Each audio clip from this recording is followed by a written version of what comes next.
there's been a global semiconductor chip shortage. So from your perspective, just it'd be interesting to get your expert analysis of the situation. What do you think are the main reasons, and how has Qualcomm been affected, and how can it help in this and in the future, things like it?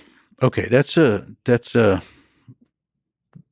big topic of conversation. And we only have 5 minutes. So I'll try to be as objective as I can. So first, let's talk about what caused it. And I, you hear a lot of different things. I will try to put it within the right context.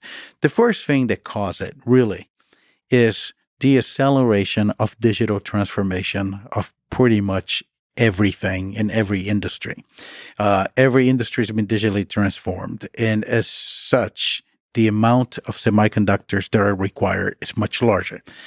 Just to give you a practical example, if you think about the automotive as an example, the cars that are there's cars that are a new model launching today.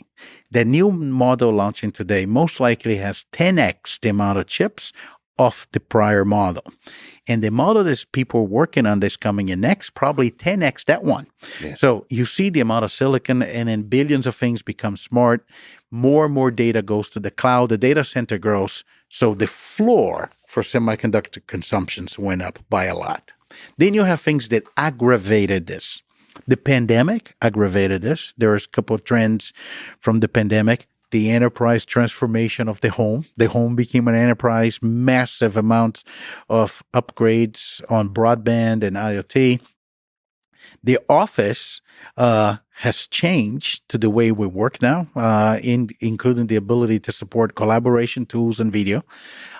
Then you have the higher demand for products during the pandemic, because people wanted to be connected. People bought new phones and new tablets and new computers, new gaming. So all of those things came on top of that that aggravated the issue. But they're not the main issue. The main issue is it's actually a long-term growth of digital. So what I'm hearing you say is the pandemic was not the cause. It was an aggravation. It was an aggravation. So is there a way we can support as a human civilization in terms of manufacture, in terms of supply, the kind of growth that you're talking about in devices and so on? Is there high-level ideas you can say of what that's required there?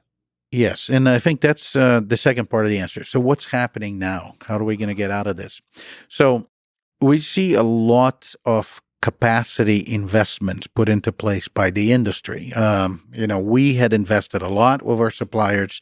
A lot of the suppliers had made plans about, increasing the capacity. The industry is planning to double its total semiconductor manufacturing capacity within the next 5 years, an example. So that's already happening. And then you see things which are actually good. They're good. The initiatives such as the United States CHIPS Act and now the European CHIPS Act. The United States CHIPS Act is about $52 billion. The Europeans about 43. Their goal combined is to get at least 50% of the consumption with manufacturing installed within the U.S. and European geographies. And that's also very good. That's yet another incentive for more manufacturing capacity to be built, and to be built with a geographic distributed way, which that's how you play in supply chain. So those I think are good things. So if anything we learn through the crisis is that semiconductor is important. Semiconductor companies are important, and we need to invest in semiconductors.